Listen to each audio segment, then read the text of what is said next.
Welcome to The Truth in This Art. I am your host, Rob Lee. And today I have the privilege of speaking with the Director of Marketing and Communications for the American Craft Council. Please welcome Keona Tranby. Welcome to the podcast. Hi, Rob. So excited to be here. Excited to have you here. And I'm glad. I mean, you're doing great things. I mean, marketing and communications, that's something that's in my wheelhouse. I like talking to people who are in that lane. And I did the cut and paste intro, right? And I want to really allow you to describe and introduce yourself and tell us how your work with and supporting artists really, what that looks like. Yeah, thank you. So as you mentioned, I'm the Director of Marketing and Communications at the American Craft Council. We're a national nonprofit, and our mission is to support the craft field and its artists. We've been around for over 80 years with our publication. We just celebrated our 80th anniversary of that. And we also have had a in-person marketplace event at the Baltimore Convention Center for 45 years. Oh, wow. We used to be based out of New York City. We have a library that traveled with us when we relocated to Minneapolis, Minnesota.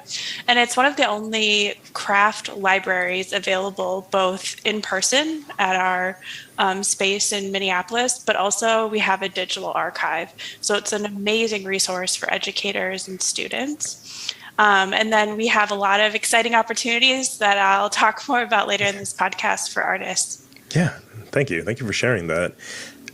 So with that, let's talk about the mission and really what drew you to. I'm going to really be short and brief with it, with the ACC, because we live in a world of acronyms, right? Yeah. So what about the mission? What is the mission from for you to paraphrase it, if you will, and what really drew you to that mission? Yeah, so our mission, as I said, is to amplify the field of craft. We kind of say it as the public voice for craft. We do that through our magazine and our digital content now that has been rapidly expanding through the pandemic, as that's where we were able to meet with people in the last 2 years.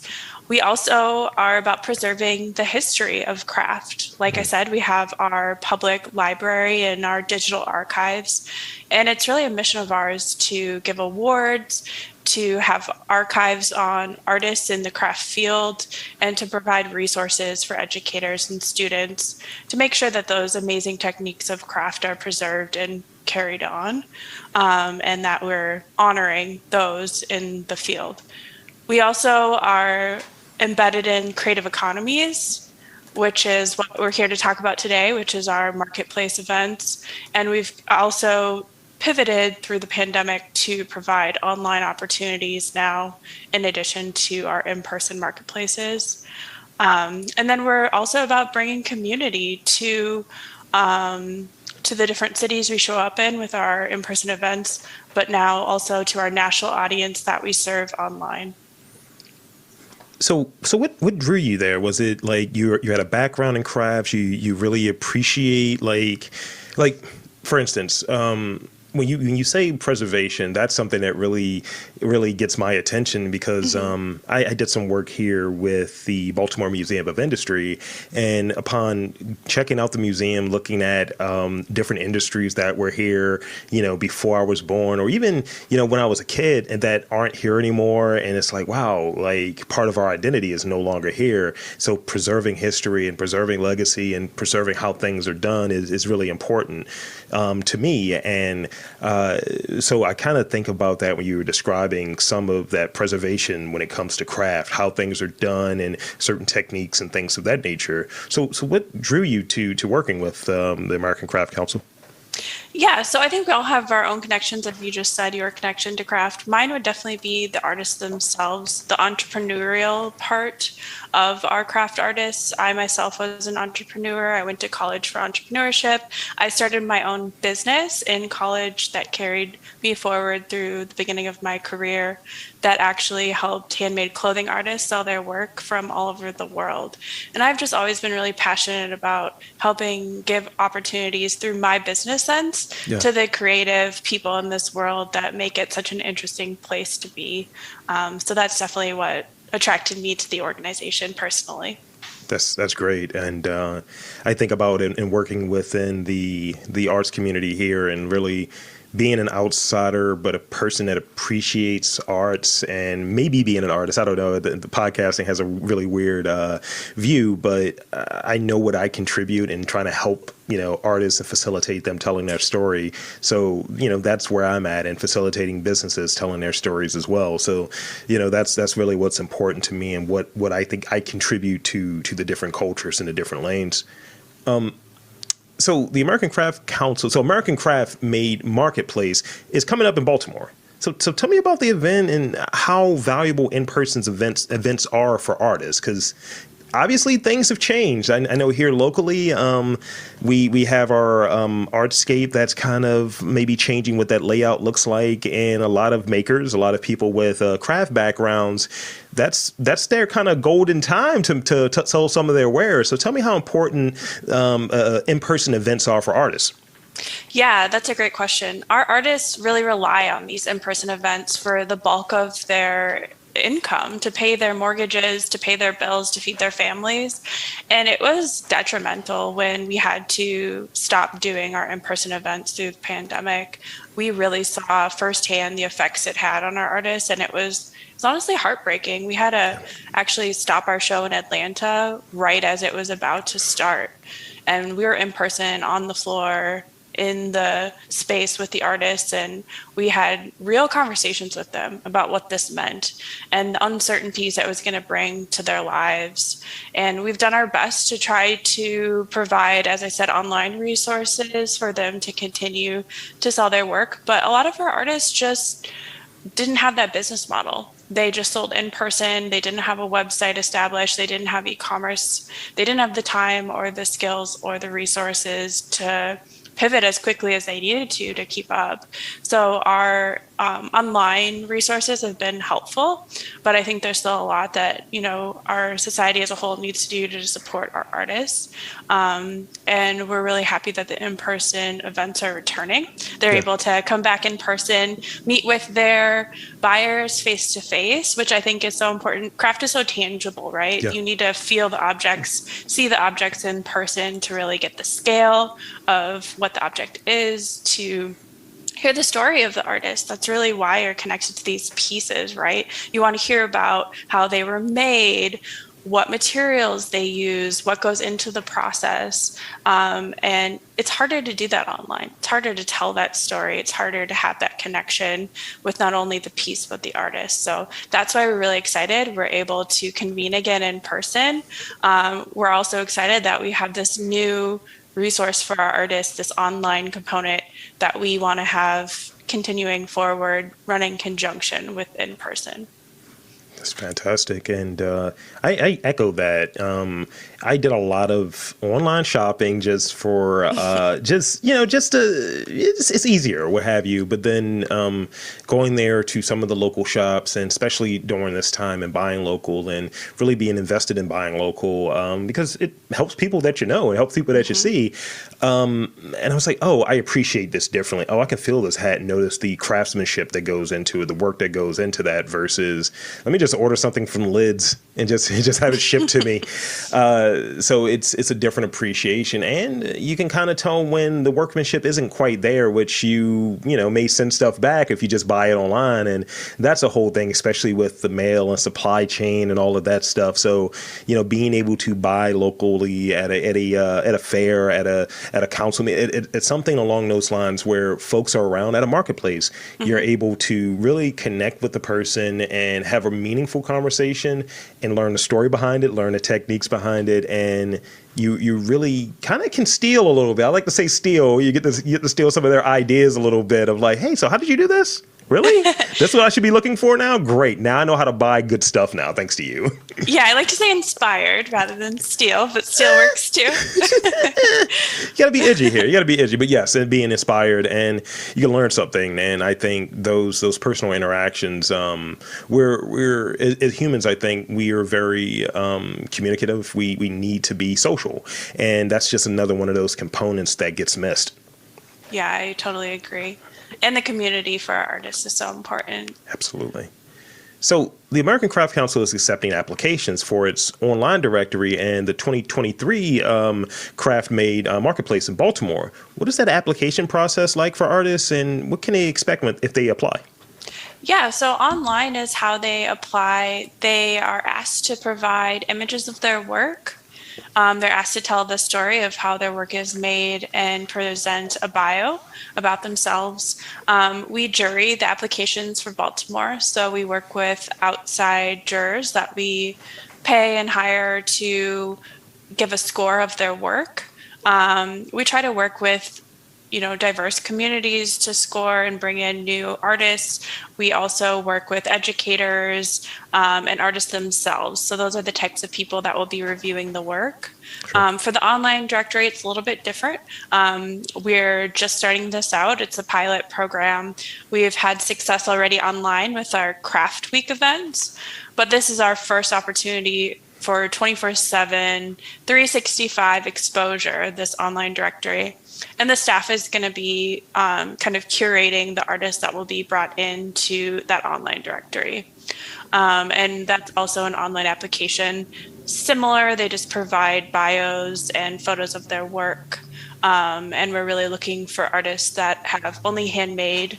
So your work has to be made by yourself or in a small production that you oversee directly. And we really pay attention to the materials used. We have pretty strict guidelines on materials, and we don't want endangered species being used, or, we're really finding that that's really important to our artists to make sure that they're sourcing their materials appropriately. And all those guidelines can be found on our website at craftcouncil.org. We have a full prospectus of guidelines and deadlines and different questions they might have are addressed there. It's great. One-stop shopping to get that information, to get that support, because that's what I'm hearing. And creators create, and having a resource that is able to support and help move that along is big. And I always go back to the first episode of this podcast that I had, and I had a creator, I had an artist on. He was a DJ, but he's in the art scene, and he was just like, yeah, a lot of times we're too busy creating. We don't really have our stuff together. But when there's resources and support like the ACC out there, it's big. It's big, and it's like, definitely get on there, get some support. Yeah, that's what we're all about as a nonprofit, is bringing that extra layer of support for artists. We help them with uploading products. We have direct support with if they have questions about images. And we have a social media mentor program we do in person at our event for our artists. So those artists that aren't familiar with how to use social media, they don't have an account, they don't know how to hashtag things, it's a little overwhelming for a lot of people. We actually have one-on-one free sessions for our artists to learn about social media. And all of those things are made possible through donations and membership of our organization.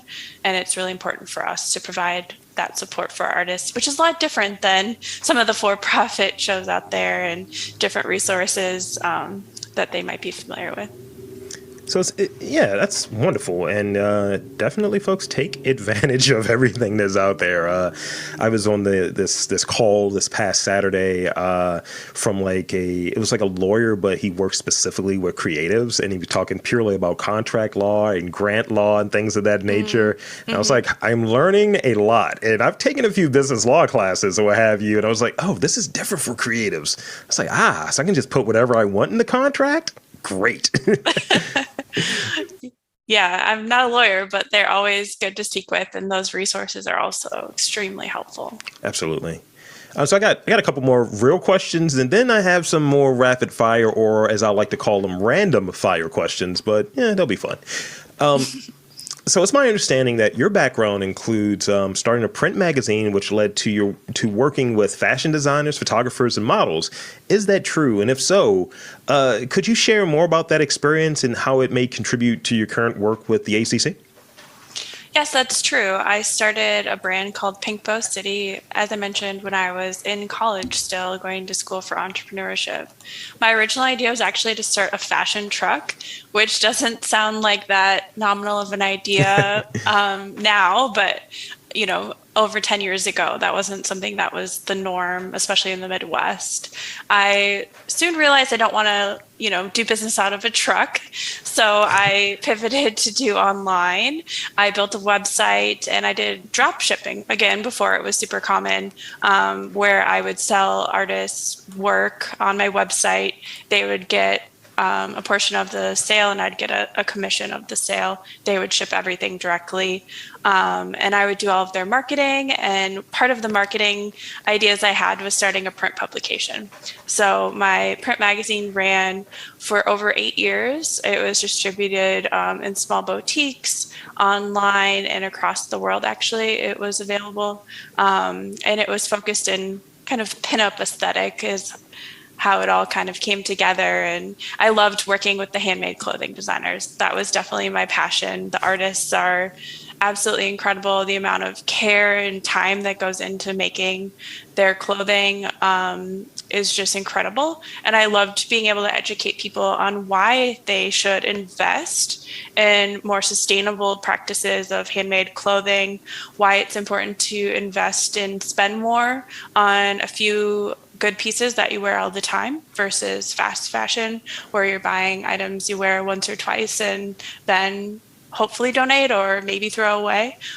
So I got really interested in not only the sustainability aspect, but also the personal connection to the people that are able to live their dreams and able to create a business. A lot of them were mothers, single mothers, some of them. And it was just so inspiring to see them support themselves through their dreams. That's great. That's great. And I love to hear it. I love to hear connecting those passions, those things that are of interest. I've had a few makers that their background is in sustainable fashion that have been on this podcast. And it's always interesting to learn about it. And, again, it goes back to the thing I joked about earlier of you get some illuminations, if you will. You get inspired with how people go about their business, especially in fashion. And I look back at the oldest article of clothing that I have, and I'll never throw it away. It's a shirt that I got in high school, and it is a 24-year-old T-shirt, and it still fits. It's still great. It still kind of looks the same, and but for the most part, I don't have anything that's like over 3 or 4 years old. So I've tried to make more of a concerted effort recently to buy higher quality stuff, echoing, what I touched on earlier of kind of knowing the quality of what you're getting and buying some really nice quality pieces as you touched on,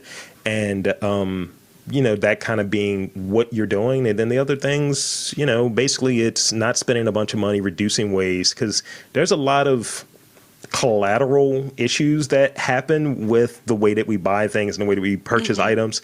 It's not the best thing, in terms of like how things are shipped and, for the environment and all of that stuff. Things aren't sustainable the way that we do it with fast fashion. That's a tongue twister.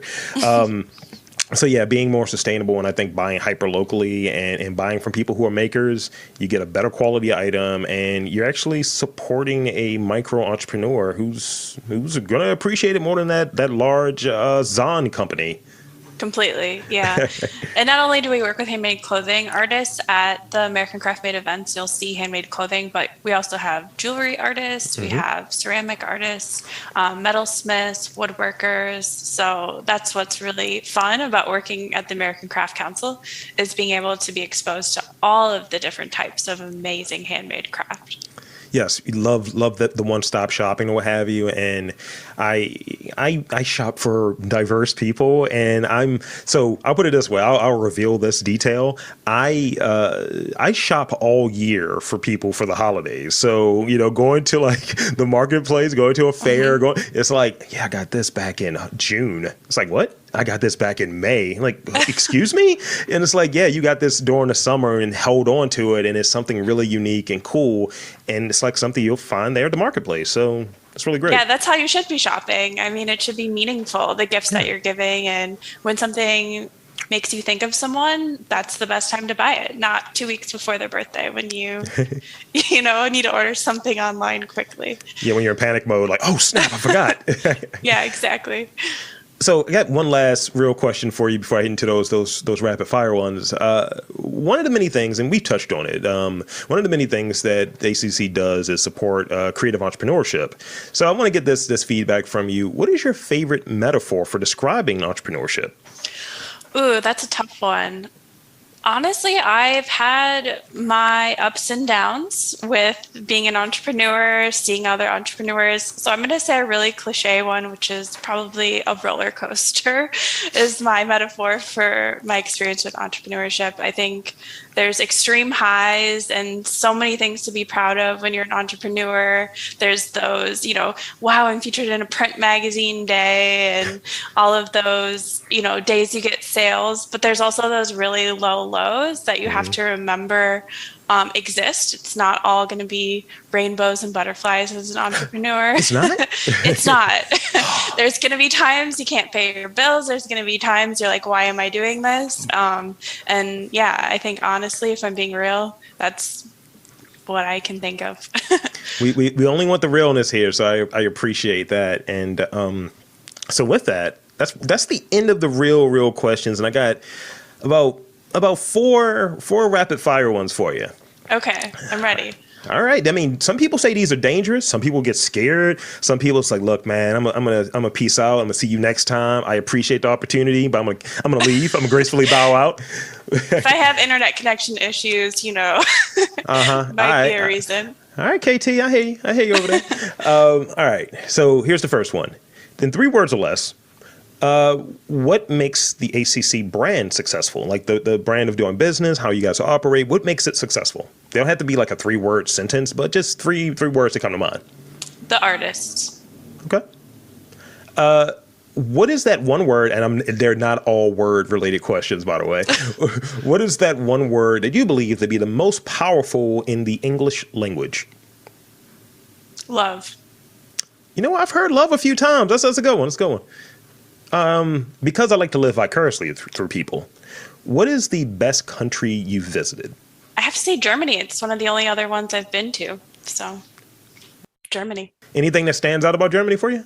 The arts, honestly. It has an amazing arts community. I was in Berlin and I got to see the graffiti walls that they have and support artists that way. They have amazing grants and resources to live as an artist there. So yeah, Germany. That's great. Now here's the last one. People have gotten stumped by this one. I think we might break that streak. Which historical figure do you most identify with? That is a stump question, isn't it? You did that on purpose. I did. I would have to say Amelia Earhart. Oh, okay. I am not nearly as great as she is, but she's definitely someone I would aspire to be. Just fearless, doesn't care what her gender is and what implications that has, and just goes for the moon and wishes for the best. Love to hear it. I love that. So with that, I want to, thank you for being on this podcast. And Thank you for having me. Absolutely. And 2, I want to encourage and invite you to highlight anything you feel like we've missed and tell the fine folks where to check everything out. All the social media, all the websites, anything that you want to share. The floor is, digital. Floor is yours. Thank you. Yeah, definitely. Please go to our website, craftcouncil.org. If you're an artist, we encourage you to apply for our in-person event in Baltimore, but also for our online directory that we're launching this summer. You'll be able to have a profile on the directory, video, photos of your work, link to your website. It's going to be amazing. We're working with great partners to provide opportunities, and we hope you'll come along for the journey and be a part of our online directory. If you apply for that, the deadline is May 1st. If you're looking to apply for Baltimore, the deadline is July 15th. But don't wait to the last minute. Make sure you go online today to look up the application details. If you have any questions, we have great staff and resources to support you, as I mentioned. So just shoot us an email, reach out. We're happy to help with anything you might need. So there you have it, folks. I want to again thank Keona Tranby for coming on to the podcast. And I'm Rob Lee, saying that there's art in and around Baltimore and abroad. You just got to look for it.